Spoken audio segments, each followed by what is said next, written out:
Connaître son type de mémoire pour apprendre vite et bien ses leçons, je vais développer tout cela avec toi. À la fin de cette vidéo, tu seras capable de distinguer parfaitement les 3 types de mémoire dominantes, tu connaîtras le principe indispensable à savoir sur ces différentes mémoires, et surtout, tu sauras comment l'utiliser pour booster tes capacités la prochaine fois que tu réviseras. Je t'invite à rester jusqu'à la fin de cette vidéo, puisque j'ai préparé pour toi un test qui te permettra d'identifier ta mémoire dominante. Juste avant de commencer, n'hésite pas à t'abonner et à activer les notifications sur la chaîne si tu souhaites voir de nombreuses vidéos comme celle-ci qui te permettront d'améliorer ton efficacité, la façon dont tu apprends ou révises tes cours et pour améliorer intégralement ta méthode de travail afin que tu réussisses dans n'importe quel domaine. On se retrouve tout de suite pour connaître ton type de mémoire et que tu apprennes plus facilement tes leçons.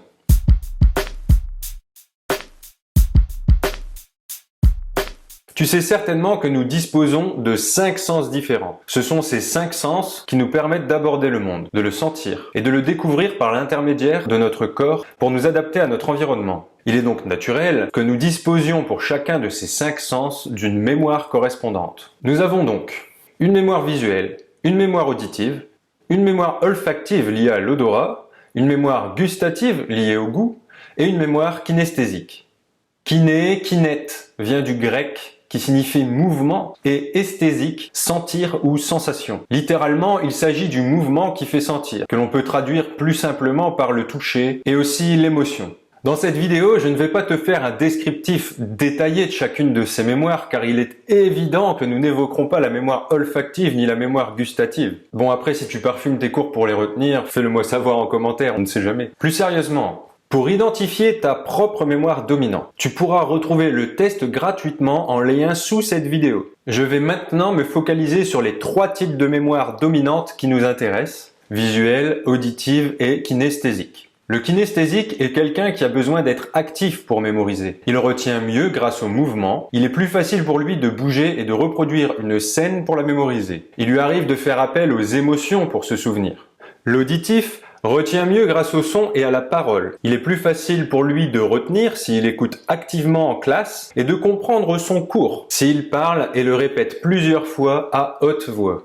Le visuel retient mieux les choses grâce à la vue. Il utilisera volontiers des couleurs et des images afin de mettre en évidence les notions importantes pour pouvoir apprendre. Il est donc plus facile pour lui de commencer par mettre tout à l'écrit. Tout d'abord, tu dois comprendre que nous sommes tous visuels et auditif et kinesthésique. Nous faisons tous un peu des 3. C'est juste que pour la mémorisation, tu vas privilégier un mode plutôt qu'un autre, qui sera ton mode dominant. Le principe évoqué en début de vidéo est de déterminer quel est ton mode dominant pour favoriser ton apprentissage. Tu pourras ainsi en déduire quels sont tes modes faibles.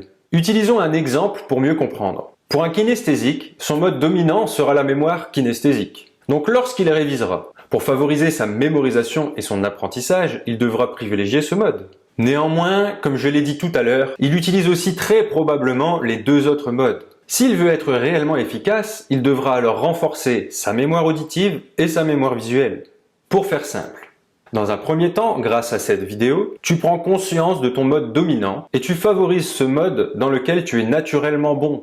Pour ensuite, dans un deuxième temps, renforcer les 2 autres modes et ainsi devenir encore plus efficace. Car si tu es autant auditif et autant visuel que kinesthésique, c'est vraiment la situation idéale. Tout sera plus facile pour toi. Tu pourras te sentir bien pour étudier et surtout retenir dans n'importe quelle condition. Je créerai par la suite une vidéo ici pour t'aider à favoriser et développer chaque type de mémoire. Je t'invite fortement à faire le test dans la description de cette vidéo, même si tu penses déjà savoir quelle est ta mémoire dominante. Car beaucoup de personnes se trompent. J'ai longtemps cru être auditif, alors qu'en réalité je suis kinesthésique avec une bonne part de visuel. Autant dire que je me suis complètement trompé. Parlons chiffres pour te donner un ordre d'idée. Il y a environ 60% de la population qui pense être visuelle, 25 à 30% qui pensent être auditifs et plus rarement kinesthésiques. Mais n'oublie pas que tu fais très certainement un peu de chaque. Si je te parle de tout ça, c'est pour que tu comprennes bien le principe avant de faire le test que j'ai préparé pour toi en lien sous cette vidéo. Je me répète, mais je t'invite à faire le test même si tu penses déjà savoir quelle est ta mémoire dominante, car beaucoup de personnes se trompent. Après avoir fait le test, tu sauras où te situer. Tu sauras donc quel est ton mode à privilégier et quels sont les autres à renforcer. C'était connaître son type de mémoire pour apprendre vite et bien ses leçons. Dis-moi si cette vidéo t'a aidé et quelle est ta mémoire dominante en commentaire. N'hésite pas à t'abonner et à activer les notifications sur la chaîne si tu souhaites voir de nombreuses vidéos comme celle-ci qui te permettront d'améliorer ta méthode de travail afin que tu réussisses dans n'importe quel domaine. À bientôt dans la prochaine vidéo. Ciao!